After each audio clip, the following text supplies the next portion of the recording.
So yun mga ka-Mark, pili muna tayo ng inumin. Lalagay mo lang yung barya, pindutin mo, then lalaglag na yung inumin. What if ganito yung mangyari? Ayan oh. Oh, di ba? Oh, dalawa!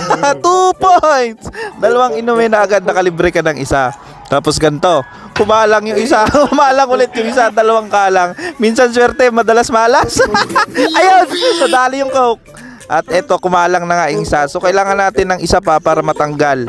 Ano kaya ang gagawin? Ano kaya ang gagawin natin dyan? Ito. Nakalangan na ng isa. So laglagan pa natin ng isa para malaglag. Ayun, naging 3. 3 na yung nakabara. Patay tayo dyan, lugi. At eto nga. Oh, ay. Wala, lugi talaga. Hindi kaya. Nako naman. Oh, isa pa Royal. Patay ka din. Apat na. Kumalang na lahat. At eto pa nga pinakamala sa lahat. Yung tipong palabas na biglang pumasok pa.